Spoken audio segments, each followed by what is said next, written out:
Hola, ¿cómo están? Muy buenos días a todos. Bienvenidos a este webinar del Instituto de Directores de Chile. Mi nombre es Carolina Prieto y hoy los convocamos a una conversación que nos parece especialmente relevante: el rol del director en organizaciones sin fines de lucro. Para guiar esta sesión tenemos el privilegio de contar con una invitada de lujo, Macarena Rabinet. Macarena es una destacada abogada y socia de Cuatro Casas, con amplia trayectoria en gobierno corporativo, fusiones y adquisiciones, reestructuraciones y asesorías en fundaciones y organizaciones sin fines de lucro. Macarena es además presidenta de la Fundación Pro Bono Chile y cuenta con amplia experiencia en asesorar a organizaciones de la sociedad civil en materias corporativas, financieras y de responsabilidad social. Macarena, muchas gracias por acompañarnos en este webinar el día de hoy. Te doy la palabra para que puedas tú compartir tu presentación. Excelente, muchas gracias Carolina, muchas gracias al Instituto de Directores por esta invitación y para poner sobre la mesa algo que no se habla mucho, porque cuando vamos a la sociedad anónima o a distintas entidades del mundo comercial, nos encontramos con libros y libros de qué se trata el gobierno corporativo, el rol de los directores. Sin embargo, cuando nos pasamos a las organizaciones sin fines de lucro, la verdad que no hay mucho material. Son un par de artículos del Código Civil y de ahí para adelante es más que nada lo que la doctrina o la misma práctica nos va guiando. Así que muy agradecida que abran este espacio de conversación. Super. Ahí sí puedes tú proyectar. Sí, por supuesto.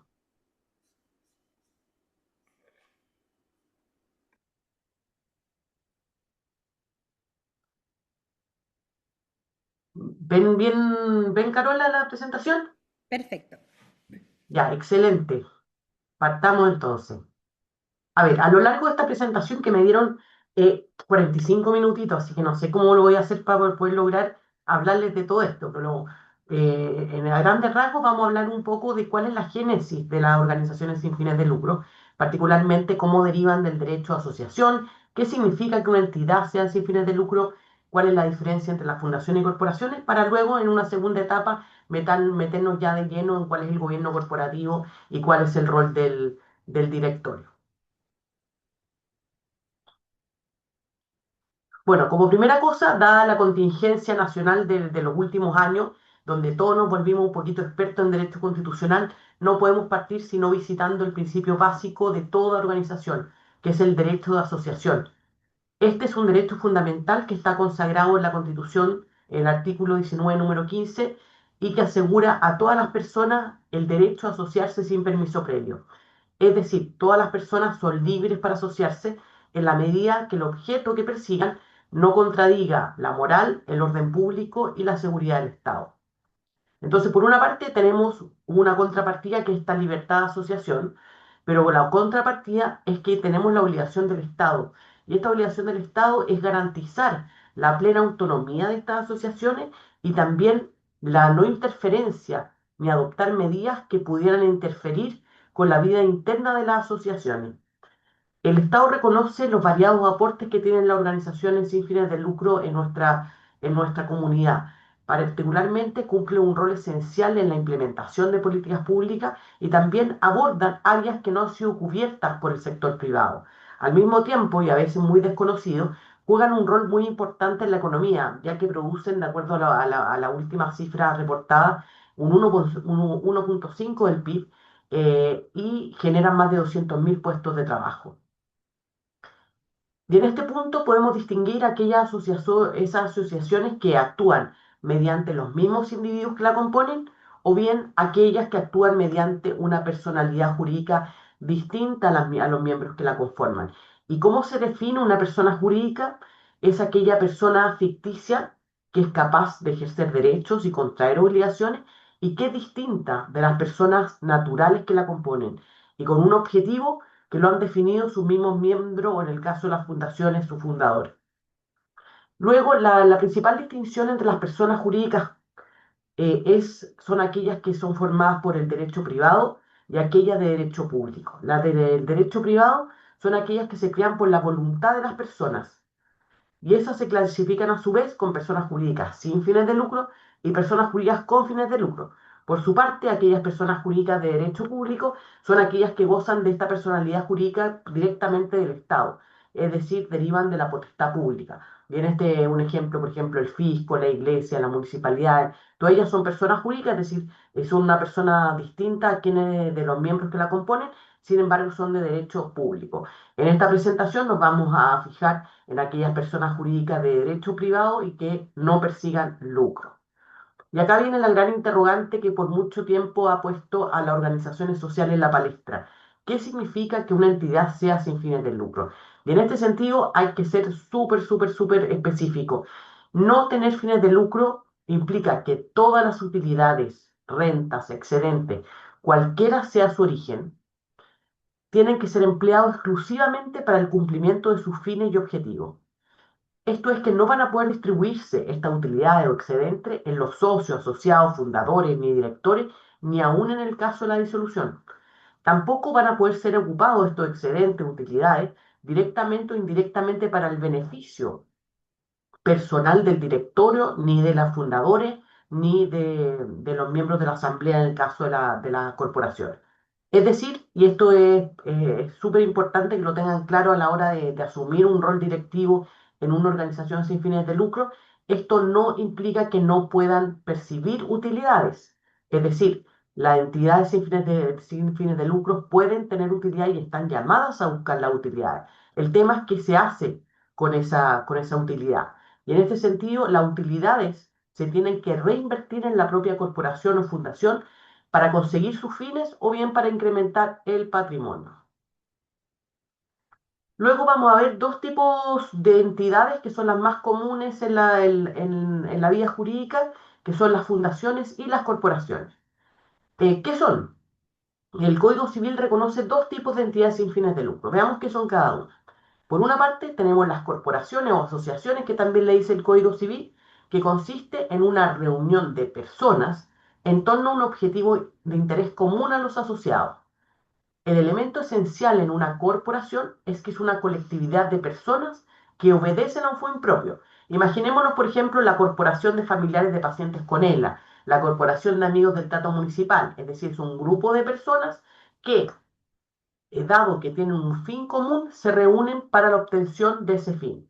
Por otra parte, tenemos las fundaciones, que consisten en un conjunto de bienes, en un patrimonio, que ese patrimonio es destinado por uno o más individuos, que se les llaman los fundadores, al cumplimiento de un determinado fin. Es decir, el elemento esencial en una fundación es que es un patrimonio de afectación a un fin que establece él o los fundadores.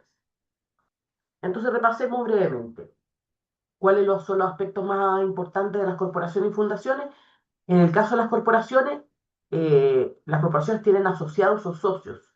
En cambio, las fundaciones tienen la figura del fundador y solo tiene destinatarios. En cuanto a los fines, las corporaciones persiguen un fin que es de interés de los asociados, es decir, este grupo de personas se asocia para el cumplimiento de un fin. En cambio, en las fundaciones, el objetivo o los fines vienen establecidos por él o los fundadores. En cuanto a las fuentes de financiamiento, esto es súper importante que lo tengamos presente, en las corporaciones se puede o no se puede dar el aporte inicial de los socios. Las principales fuentes de financiamiento de una corporación son las actividades económicas que realiza, las cuotas sociales y la donación. En cambio, en las fundaciones, al ser un patrimonio de afectación, el acto que es indispensable es el acto de la dotación, que es el acto jurídico en virtud del cual el fundador o los fundadores dotan, como dice la palabra, de un patrimonio a una entidad y lo afectan a unos fines. También puede ser financiado a través de su actividad económica y donación. ¿Por qué acá les pongo cuotas sociales entre signos de interrogación?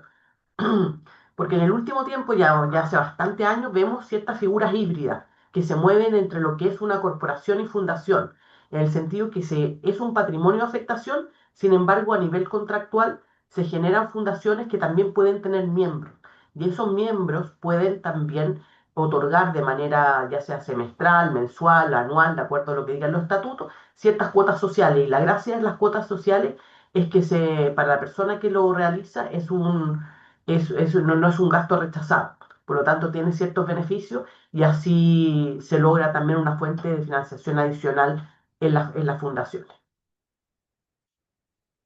Veamos acá cuáles son las ventajas y desventajas brevemente de uno y otro tipo. En el caso de las corporaciones, la ventaja es que se produce una participación amplia de los miembros, lo que otorga una mayor legitimidad y mayor representatividad social, lo que permite ampliar la base de apoyo. También se produce, al tener esta asamblea de socios, se produce un mayor control democrático, porque la asamblea puede remover al director, modificar los estatutos, fiscalizar la gestión. Y por último, otra ventaja es la capacidad de generar un sentido de pertenencia, pues en definitiva es este grupo de personas que ellos mismos se fijaron su objetivo. Este tipo de entidad es mucho más adecuada cuando el proyecto depende del capital humano. En cuanto a las desventajas, vienen dadas por el mismo hecho de esta democratización de la toma de decisión, que se puede producir el riesgo de conflicto interno entre distintas facciones de asociados que en definitiva paralicen la gestión. Se puede dar que ciertas mayorías circunstanciales desvíen a la entidad de cuál es su objeto original. Por otra parte, se produce una mayor complejidad en la administración, porque al tener una asamblea de socios se requiere de convocatoria, de ciertos quórum para aprobación de ciertas materias, se requiere un registro asociado, es decir, se requiere una mayor gestión. Y por último, también se dificultan, muchas veces la voluntad colectiva dificulta la toma de decisiones a largo plazo. Por su parte, las fundaciones tienen la ventaja que al ser un patrimonio afectado a un fin, este patrimonio queda afectado de manera permanente al fin. Por lo tanto, esto le da estabilidad al proyecto. También, al no tener una asamblea, el gobierno corporativo recae en el directorio. Por lo tanto, la toma de decisiones de estrategia puede ser más estable, sin depender de ciertas mayorías que a veces son cambiantes. Y por último, también esta misma estabilidad le da mayor continuidad y coherencia a la visión del fundador. Este tipo de entidad es más atractiva para los donantes, la verdad, y sobre todo para la cooperación internacional, que valoran mucho la gobernanza de manera profesionalizada, ya que existe un menor riesgo de captura por un grupo interno o conflicto entre los asociados. ¿Y cuáles podríamos decir que son las desventajas? Que existe una ausencia de control democrático porque no tenemos una asamblea que fiscaliza el directorio.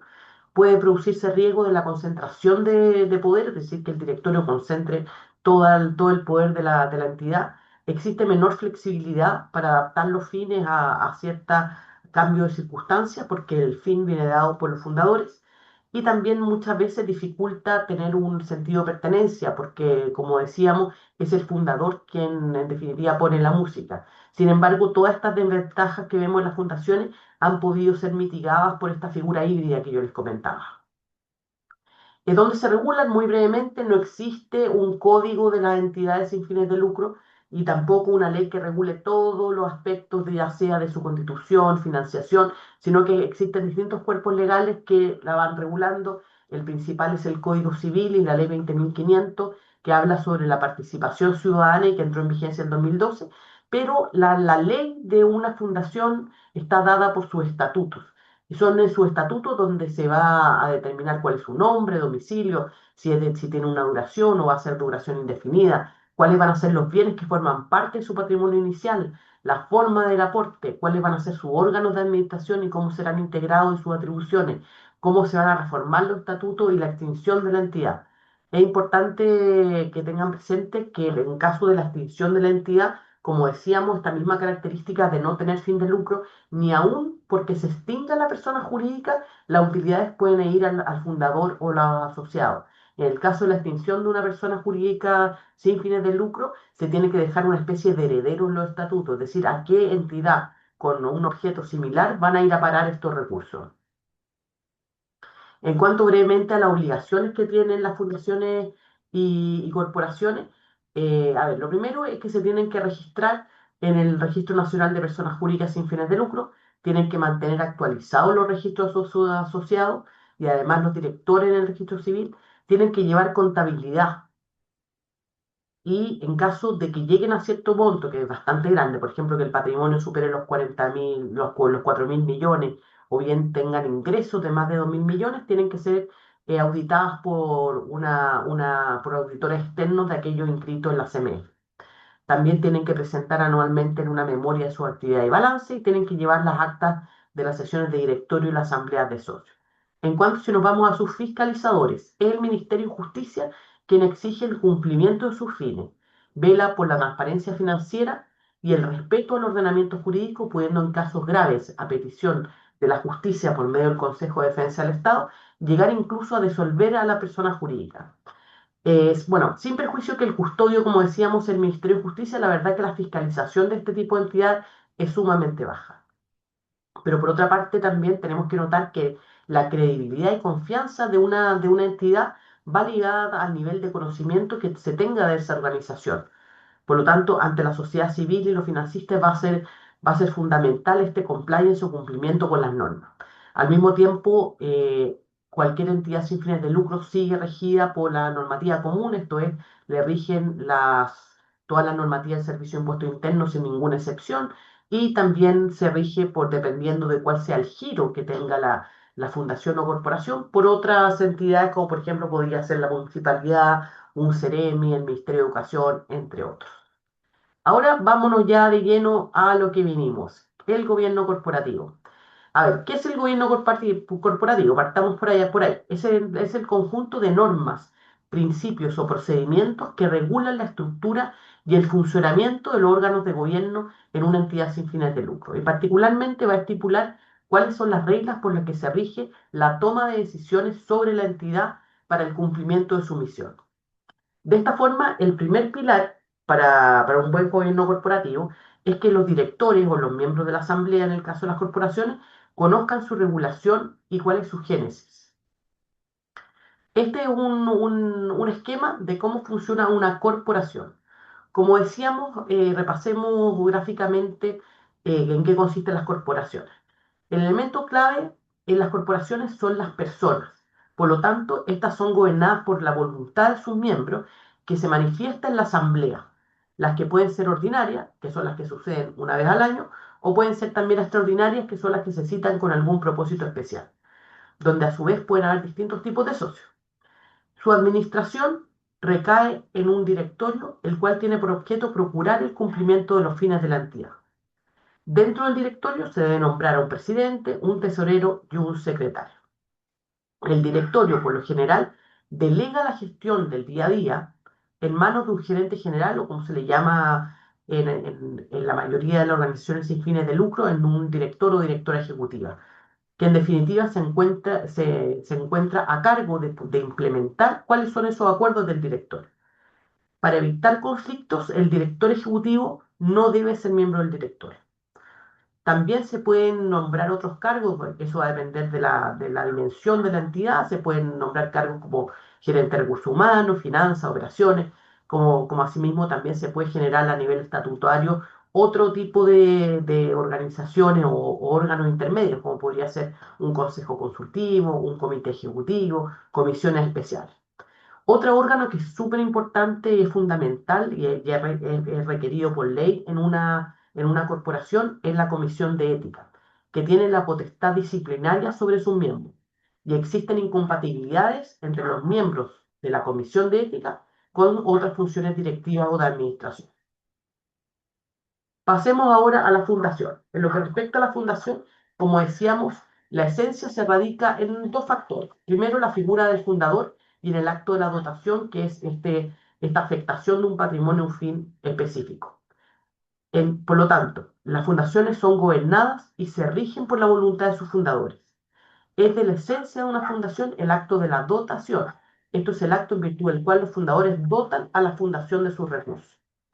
La administración de una fundación radica únicamente en un directorio que tiene que tener al menos 3 miembros, dentro de los cuales, al igual que en la corporación, se debe nombrar un presidente, un tesorero y un secretario.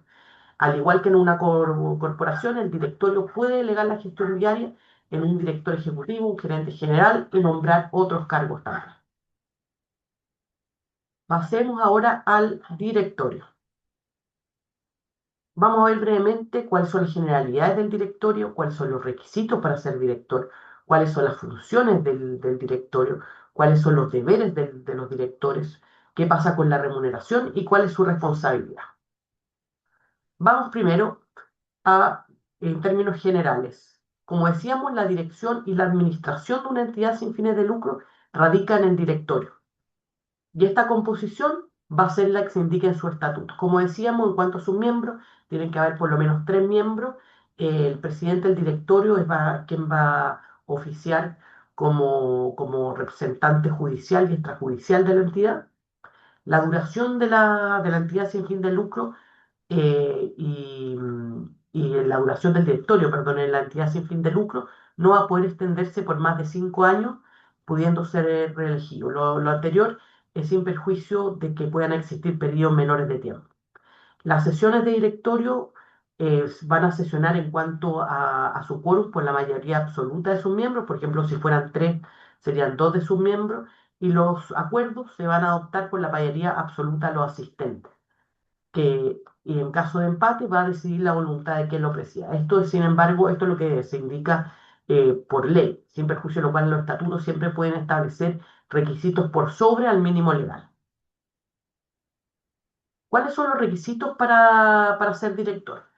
Veamos dos momentos clave, que van a ser aquellos requisitos mientras está en el cargo y aquellos requisitos antes de ejercer el cargo. La ley no establece cuáles son las inhabilidades, impedimentos ni incompatibilidades y no hay criterio al respecto por parte del fiscalizador. Sin embargo, esto es una especie de símil que se hace con las organizaciones que persiguen lucro y ciertos casos, ciertas resoluciones que ha habido al respecto. Entonces veamos estos dos momentos. Por una parte, para ejercer el cargo, ser mayor de edad, tener la libre disposición de sus bienes, no haber sido condenados por delitos que merezcan pena aflictiva, esto es 3 años y un día o más, y los estatutos pueden establecer otros requisitos dependiendo del fin de la entidad. Obviamente, si va a ser una entidad educacional, tiene sentido que tengan el expertise en materia de educación y así sucesivamente. Entonces, durante el cargo, veamos cuáles son este tipo de inhabilidades o impedimentos, incompatibilidades. Como decíamos, no existe una normativa que lo rija, sin embargo, es sensato pensar que van a existir ciertas inhabilidades que se van a establecer en el propio estatuto, por ejemplo, no haber sido sancionado por la CMF o ciertos impedimentos, por ejemplo, no estar físicamente impedido para poder asistir a las reuniones, o también que exista ciertas incompatibilidades. Por ejemplo, no se ve ético que el miembro del directorio sea parte de la entidad fiscalizadora. Por lo tanto, así se van generando cierta jurisprudencia de cuáles son esas incompatibilidades. Al momento de elegir un directorio también se deben considerar ciertos elementos adicionales. Como decíamos, las habilidades de administración y dirección son fundamentales. Por otra parte, entender cuál es el negocio y la misión. También, cuando uno forma parte de una entidad sin fines de lucro, tiene que tener claro qué va a llevar a la mesa, es decir, cuál va a ser el expertise que va a llevar, ya sea en administración, en legal, en finanzas, en marketing, en ciertos temas que abordan los propios fines de la entidad sin fines de lucro. Y por otra parte, es fundamental que el director tiene que saber, tiene que estar consciente de su rol. Muchas veces las organizaciones sin fines de lucro con directorio poco competente tienen menos posibilidades de obtener recursos y ponen a la larga en jaque o en juego su credibilidad y la valoración social, y a la larga ponen en peligro su sustentabilidad. Asimismo, el director debe procurar que desde su área de expertise sea un aporte y que exista un compromiso genuino con la misión. Por ejemplo, acá vemos muchas veces, nos pasa en la Fundación Pro Bono, que llega alguien con una idea genial, pero nombra de director a sus mejores amigos. La verdad que esos mejores amigos van hasta la tercera sesión de directorio y luego dejan de lado esta función porque en definitiva no tienen ningún tipo de, de, de, de de coherencia con la misión que ellos tienen. Y luego también una recomendación es que para facilitar la familiarización de los nuevos miembros con la organización, es conveniente realizar un proceso de inducción y que también en caso que no se los den, que ustedes mismos lo soliciten. Y esto puede consistir, por ejemplo, en visitas periódicas a la organización o que se empapen de su misión y conozcan al equipo y la entrega y también soliciten cierto material como, por ejemplo, básicos sobre los estatutos, las políticas, el plan estratégico. Veamos brevemente cuáles son las funciones del directorio. Como decíamos, la dirección y administración recae en el director. El primer objetivo del directorio es velar por el cumplimiento de la misión y asegurar que las actividades de la organización estén alineadas con su misión y se cumplan los estatutos.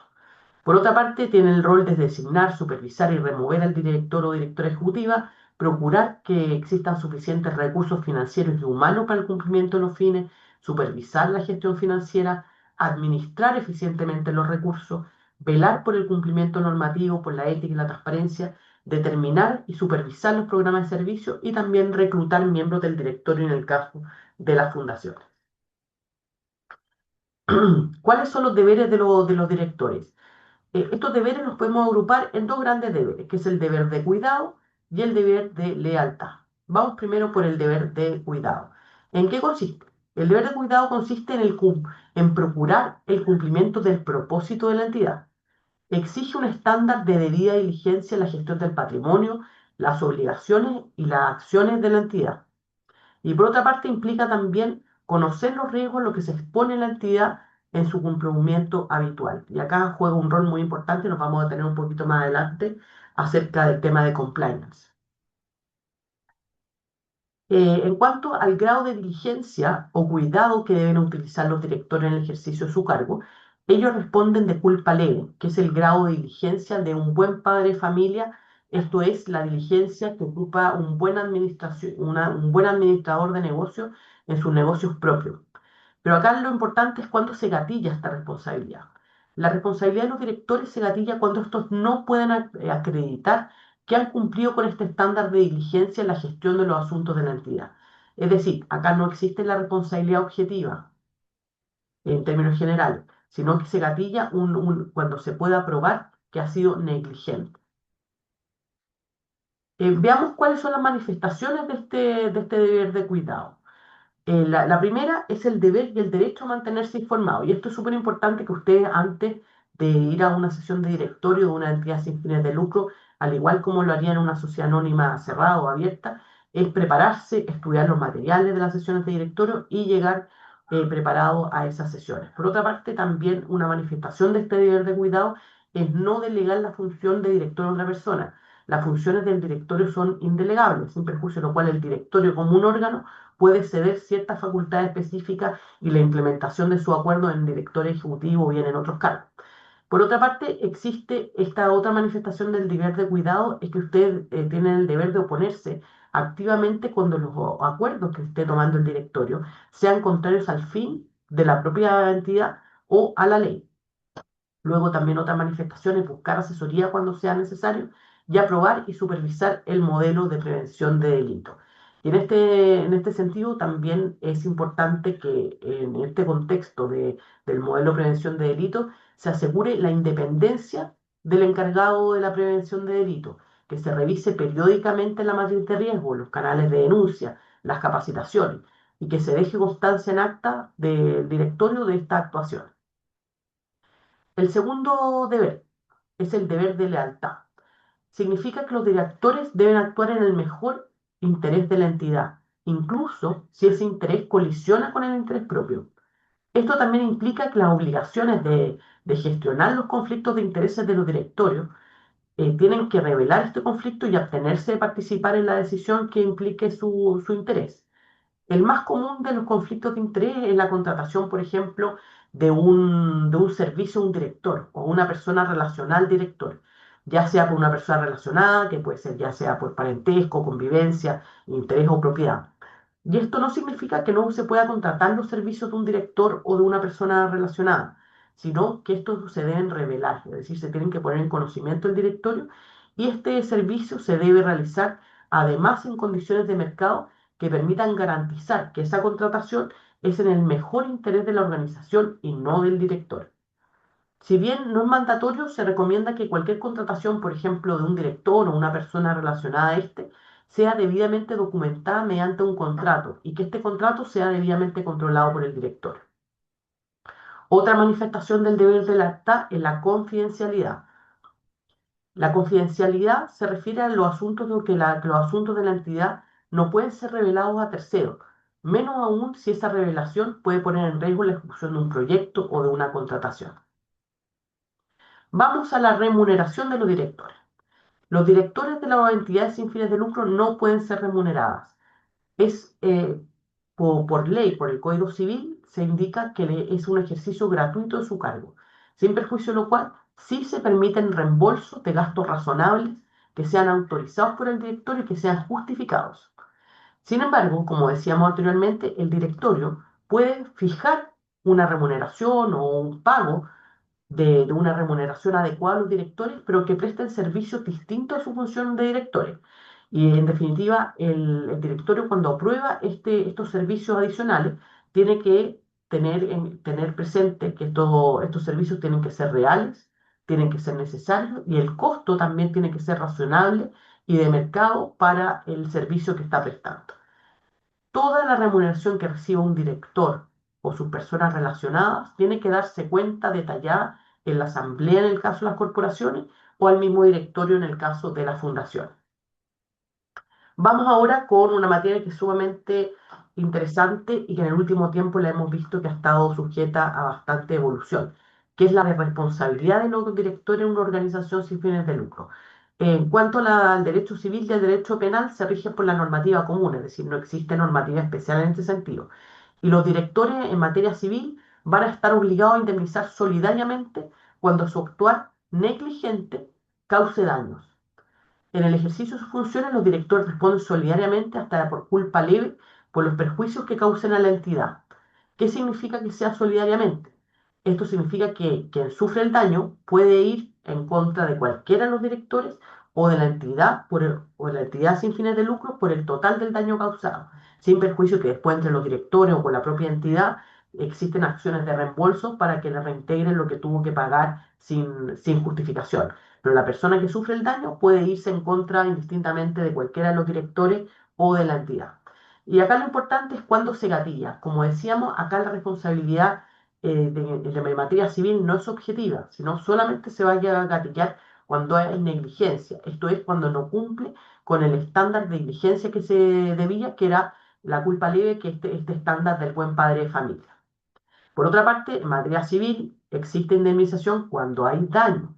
Por lo tanto, cuando la entidad causa daño, se puede dirigir una acción contra los directores siempre y cuando se pruebe que ese perjuicio emana de su actuar negligente. En materia penal, la responsabilidad de los directores se da cuando un director comete un delito contra la entidad. Por ejemplo, podría ser administración desleal. Esta responsabilidad siempre está vinculada a una acción o omisión dolosa o negligente del director, a quien se le atribuye una infracción de su debida diligencia. Por ejemplo, puede ser un ejemplo el fraude, la malversación de fondos. Atendido que el directorio tiene bajo su responsabilidad la administración de un patrimonio de la misma entidad, puede incurrir en un tipo penal que es el más común o el que más se ha visto en el último tiempo en este tipo de entidades, que es el concepto y el delito de la administración desleal. ¿En qué es la administración desleal? Esto se introdujo en el año 2018 en nuestro Código Penal y significa que que quienes son responsables de la administración de bienes de terceros y lo realicen esta administración de forma fraudulenta, van a estar expuestos a sanciones penales, pudiendo ser condenados hasta 5 años de presidio. Si bien este delito, como decíamos, es de los más relevantes, en el entendido que es el más usual, debe considerarse que no es el único delito que va a poder cometer un director en el desempeño de sus funciones. A modo ejemplar existe, por ejemplo, el delito de apropiación indebida, los delitos concursales, la corrupción entre particulares, el cohecho, activos funcionarios públicos. Por ejemplo, la jurisprudencia, si bien no hay mucha literatura en cuanto a los casos que se han visto en la práctica, sí han habido ciertas denuncias por remuneración encubierta a los directores mediante la contratación de servicios no prestados, que caería dentro de una figura de fraude, o también la celebración de contratos que el director tiene interés, que caería dentro de una administración desleal. Y es importante distinguir entre la responsabilidad de los directores, como vimos anteriormente, de aquella responsabilidad de la persona jurídica. Y esto solamente para que lo tengan en su cabeza, la persona jurídica también puede ser responsable, ya sea en sede civil o en sede penal. En materia civil, va a responder por el régimen de responsabilidad común y la entidad va a poder ser responsable civilmente de aquellos perjuicios que cause y que provengan de su actuar doloso o culposo. Es un régimen paralelo al de los directores, en el sentido que un director o directores pueden no ser responsables civilmente por un hecho y por ese mismo hecho sí serlo la entidad y viceversa. Esta responsabilidad estará dada por el desenvolvimiento de la entidad en la vida jurídica actuando debidamente representada por su mandatario en el marco y los límites de sus facultades. Por otra parte, en materia penal, una persona jurídica, es decir, la entidad también puede ser responsable penalmente. Y con la modificación de la ley 21.595 se amplió largamente el listado de delitos en los cuales una persona jurídica, incluyendo una entidad sin fines de lucro, puede ser responsable penalmente. En ese sentido, es relevante considerar que de configurarse un delito y mediar una condena, las sanciones que pueden ser adicionales y paralelas a la persona natural involucrada van desde la aplicación de multa hasta incluso su disolución. Y este riesgo, y por eso traemos acá a la mesa este concepto de responsabilidad penal de la persona jurídica, porque este riesgo se puede mitigar y este debe ser mitigado y debe ser por parte del directorio implementado mediante el otorgamiento, la mantención y actualización de un modelo de prevención de delito.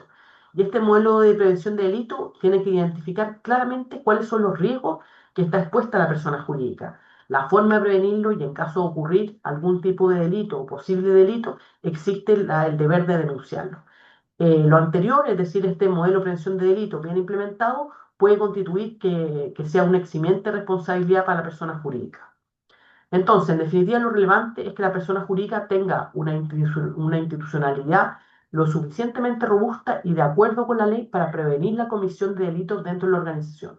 Y en caso de ocurrir, sea posible determinar que no ocurrió por una falta de cuidado de la persona jurídica, sino por un actuar particular de una persona natural determinada. Y acá está lo relevante para el directorio, porque el directorio tiene esta obligación de velar porque tenga un modelo de prevención de delito real y que sea sociabilizado a nivel de la institución y se genere, en definitiva, esta cultura de supervisión ante la posibilidad de cualquier comisión de delito.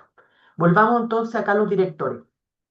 ¿Cómo pueden los directores salvar su responsabilidad? Como decíamos, pueden salvar su responsabilidad en la medida que ellos puedan probar que su cumplimiento ha sido diligente de sus deberes de cuidado y de lealtad. Esto debe considerarse tanto a nivel personal como decíamos también a nivel de la persona jurídica. Lo anterior tiene relevancia para evitar que se configure la responsabilidad tanto civil como penal. Y veamos ahora brevemente cuáles son ciertos tips o ciertas maneras de mitigar esta posible responsabilidad de los directores. Esto se puede ver de distintas formas.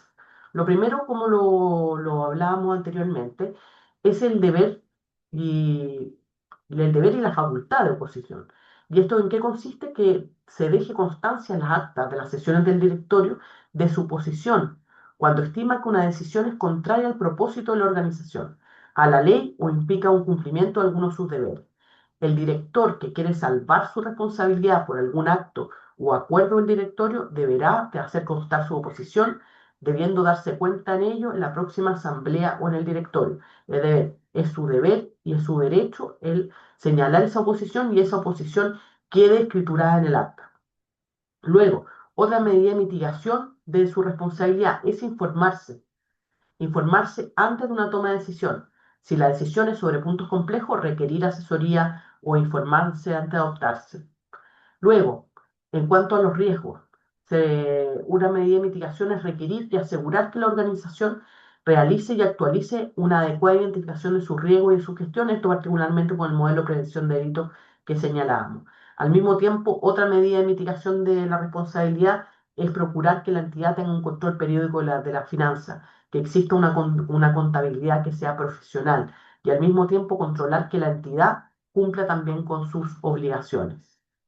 Acá ya deteniéndonos en el modelo de prevención del delito particularmente, el directorio y cada uno de los directores está llamado a asegurar la existencia de un modelo de prevención de delito que permita prevenir que la entidad incurra en responsabilidad penal de la persona jurídica. También es su responsabilidad que se mantenga actualizado en caso de que se incorporen nuevos delitos, factores de riesgo, cosa que hemos visto en el último tiempo, la cantidad de delitos que se han incorporado. También es su deber que este modelo de prevención de delitos se mantenga vigente y que sea sociabilizado con los trabajadores y todas las personas que conforman la entidad sin fin de lucro. Luego, otra medida de mitigación es tener un buen manejo del conflicto de interés. Como decíamos, es indispensable que se declaren adecuada y oportunamente los conflictos de interés y ustedes se abstengan de tomar decisiones cuando se está involucrado su interés particular o de una persona relacionada a ustedes. Luego, en cuanto a los contratos con personas relacionadas o los directores, si se realizan estos contratos, que se realicen en condiciones de mercado, por ejemplo, a través de procesos de selección o cotizaciones que sean comparables. Y en definitiva, asegurarse que esos procesos de selección queden documentados y se deje constancia de ello en el acta de las sesiones de la toma de decisión, porque en definitiva, el día de mañana esta va a ser la protección que ustedes van a tener frente a cualquier tipo de causa que le abren, ya sea civil o penal. Luego, siendo majadera en este punto, es muy importante que ustedes cuando acepten a ser directores de una entidad sin fines de lucro, recuerden, ustedes no van a recibir remuneración, pero no por eso tienen menor responsabilidad. Por lo tanto, es un deber y un derecho que ustedes tienen que sean, que se les realice una inducción, que esto es que cuenten con un proceso que donde se les informe adecuadamente cuál es el propósito, cuáles son las actividades de la fundación, cuáles son los controles rutinarios que tiene también la entidad. Y por otra parte, no hay que dejar de lado el tema ético. Es recomendable, tanto a nivel de directorio como a nivel de la propia entidad, que exista un código o una política, porque no un código, pero una política ética que permita orientar la toma de decisiones. Y esto va desde el regalo que se le otorga a la fundación hasta cuál es su gestión en el día a día y cuál es su exposición a temas que influyen directamente con el control ético que tiene la entidad. Y ahora, para finalizar, hay que tener presente que las normas de un gobierno corporativo son un elemento clave, por una parte, para la consecución de la misión de la entidad sin fin de lucro, pero también para procurar su sostenibilidad. Una buena y una saludable estructura de gobierno corporativo y su directorio va a generar las condiciones necesarias para que la toma de decisión estratégica funcione y que en definitiva sirva como una palanca para la obtención de recursos y la generación de valor social.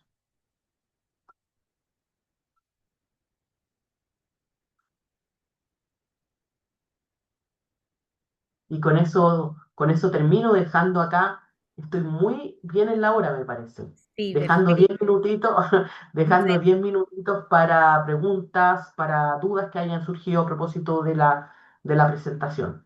muchas gracias, Macarena. Mira, en el chat tenemos varias preguntas. Una es de Carolina Colomer que pregunta, cuando la fundación actúa a través de consejeros, ¿tienen distintos deberes que un director? No, porque a ver, son cosas diferentes. Una fundación, la administración recae en un directorio y el directorio está compuesto por directores y esos directores son responsables, sean o no sean remunerados, son responsables al igual que sería un director de una sociedad anónima abierta. El tema acá es la figura del consejero es diferente. Una fundación o una corporación puede tener la figura de un consejo consultivo, por ejemplo. Y esos consejeros, como el nombre lo dice, van a asesorar a la entidad, pero no tienen, en ellos no radica la administración y no debiesen tener ningún tipo de facultad de administración ni de gestión. Por lo tanto, difícilmente se va a poder encontrar un consejero responsable por algún actuar que tenga el directorio o la fundación o la corporación. Es decir, son órganos de gobierno corporativo diferentes. Hay que tener súper claro que el directorio es quien tiene la administración, sin perjuicio que podemos tener consejos consultivos, consejeros de distinto tipo, asesores, pero la responsabilidad recae en el director. Perfecto. Otra pregunta de Cristian Carvajal dice, si los deberes del director titular se aplican de la misma manera a los directores suplentes, tal como la normativa general. Sí, a ver, es raro que en una fundación o una corporación haya suplente, la verdad. No es tan común como en las organizaciones con fines de lucro. Sin embargo, si es que tú quieres extenderlo y tener la figura de la suplencia para tratar de tener una formación del directorio más constante en cuanto a las sesiones que tengan, sí, se les tiende exactamente la misma responsabilidad. Perfecto. Y otra pregunta de María de la Luz Barros dice, ¿cuál es el número óptimo de directores para una corporación? ¿Deben estar representados todos los tipos de socios? ¿Cómo se realizan las elecciones? ¿Son todos los socios candidatos o se deben postular? No, se deben postular. A ver, el gobierno corporativo de una corporación es un universo, porque es muy complejo. Porque, a ver, tú en la medida que mantienes una corporación con poquito número de miembros, funciona relativamente de manera simple. Sin embargo, cuando tú ya tienes que gestionar 5.000, 10.000, 12.000 miembros, claramente ahí el gobierno corporativo en cuanto a la asamblea se hace bastante difícil. Y en definitiva, una asamblea pasa a ser un símil a lo que es una junta accionista en una sociedad anónima abierta. Es decir, tienes que tener un sistema que los pueda reunir, ya sea a través de reuniones telemáticas o presenciales, y tener un lugar para donde ellos puedan sesionar. Pero volviendo a la pregunta en específico, se tienen que presentar, al igual que en una sociedad anónima común, se tienen que presentar candidatos y obviamente va a salir elegido aquel que obtenga y que reúna la mayoría de los votos.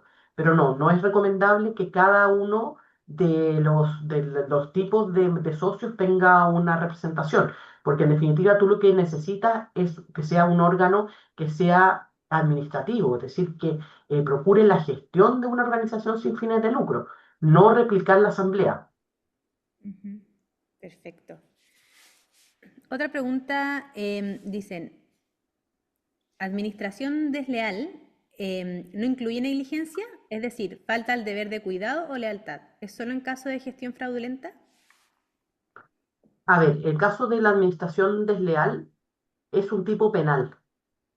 Por lo tanto, acá el elemento clave es que estén a cargo de la gestión patrimonial de terceros. Ese es como el elemento clave para la configuración de un delito. Y como en todo delito, se requiere que exista dolo o culpa, es decir, que sea un actuar negligente. No sé si eso responde a la pregunta. Ujú. Sí. Em, y también hay muchas preguntas. Alejandra Ríos pregunta, ¿qué buenas prácticas del gobierno corporativo del mundo empresarial crees que sí son transferibles al mundo fundacional y cuáles no? Uy, yo creo que toda la experiencia que ya tenemos con operaciones con partes relacionadas y también gestión de conflictos de interés. Yo creo que, a ver, en materia de fundaciones y corporaciones, por muchos años se administraban y se llevaban estos conflictos al tuntún. O sea, que si total no me están pagando, puedo contratar a mi hermana o a un amigo, y era bastante informal este tema, y no se le tomaba la relevancia que hoy día tiene, que incluso esto te puede llevar a una administración desleal en caso de que tú estés beneficiando tus propios intereses.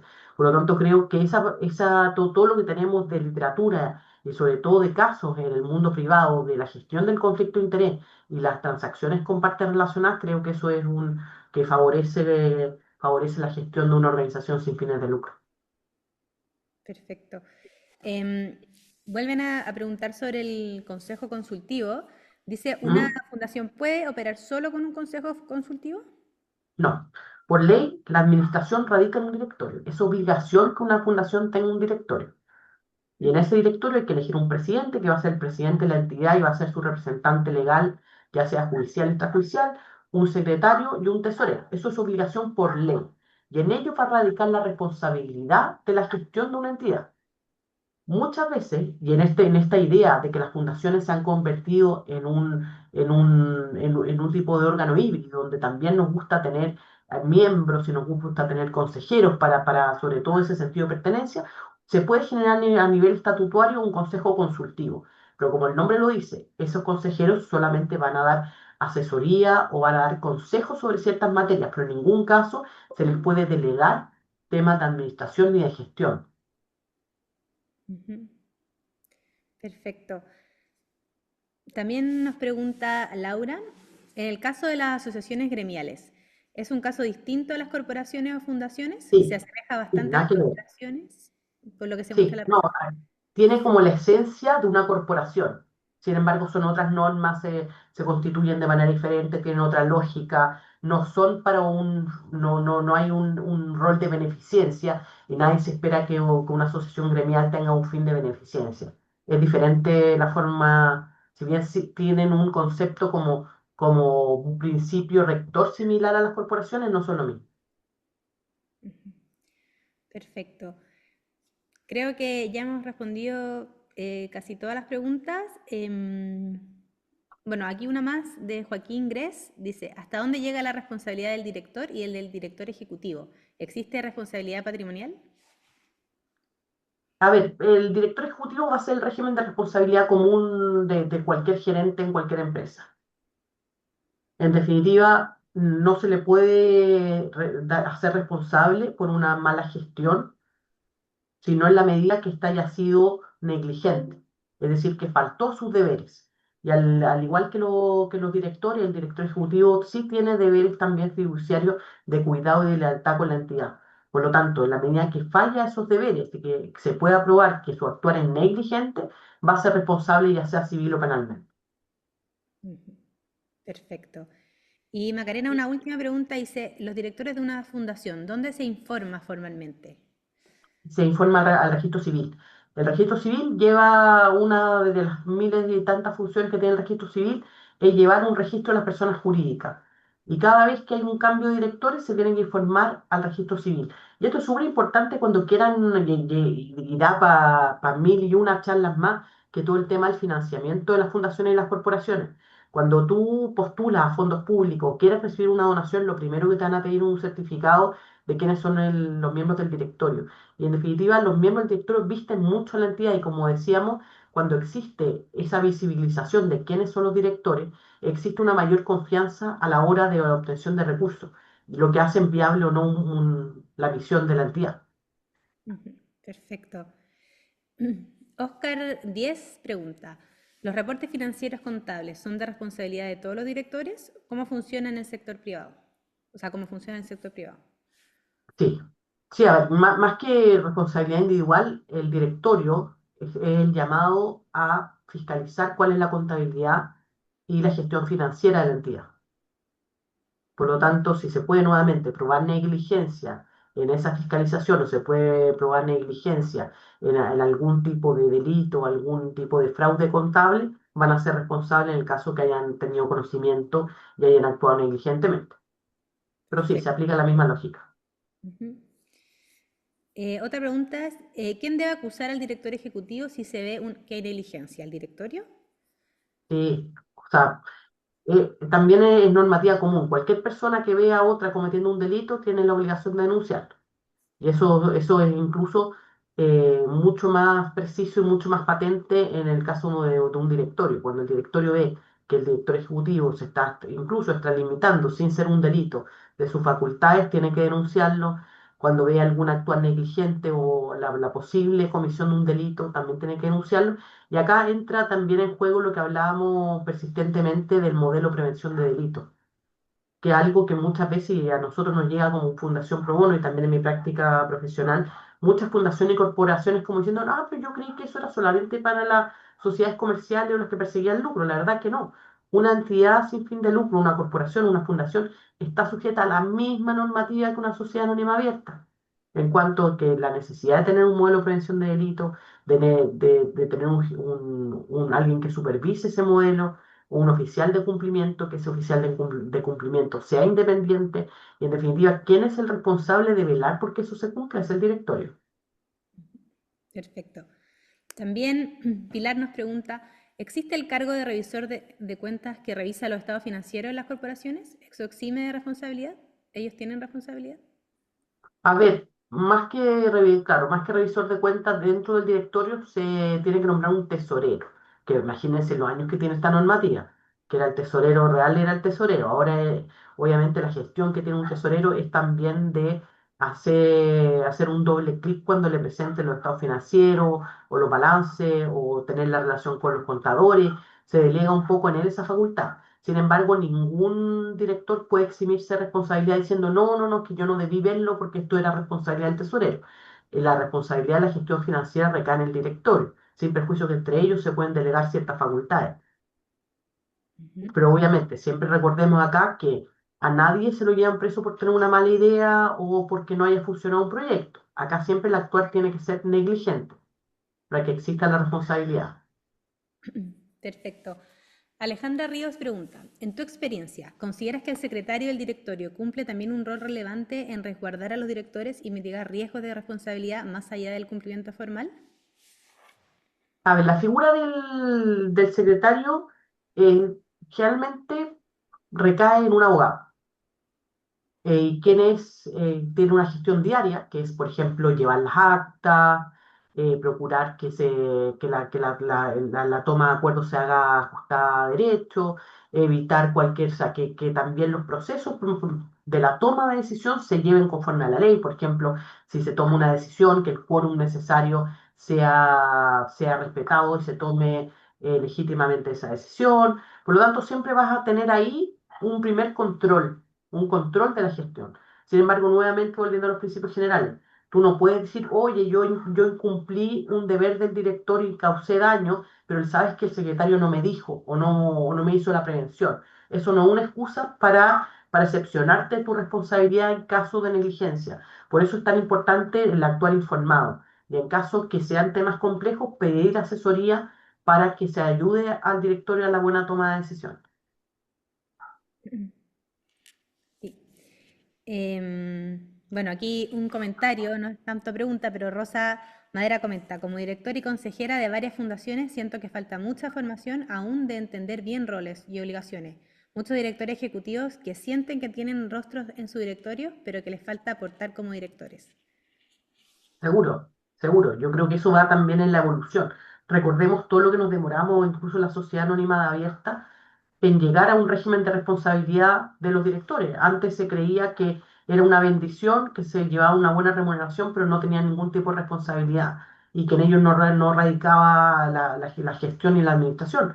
Yo creo que en las organizaciones sin fines de lucro a golpe hemos tenido que aprender lo mismo, por todos los casos que hemos visto en la prensa y que lamentablemente han empañado un poco la gran labor que hacen las organizaciones sociales. Se ha revelado cuál es el deber fundamental de cuáles son los directores.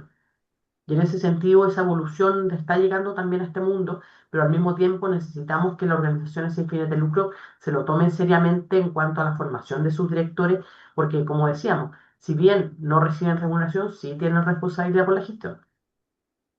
Así es. Bueno, Macarena, muchísimas gracias por tu exposición, clarísima aquí también en los comentarios y en el chat hay muchas felicitaciones, muy buena presentación, muy clara, así que muchas gracias por acompañarnos una vez más y también a todos quienes se conectaron, hicieron preguntas, comentarios. Esta presentación va a estar disponible también en nuestra página web para que la puedan volver a revisar y nada, nos vemos en nuestras próximas actividades del Instituto de Directores. Excelente, muchas gracias a todos por esta grata conversación.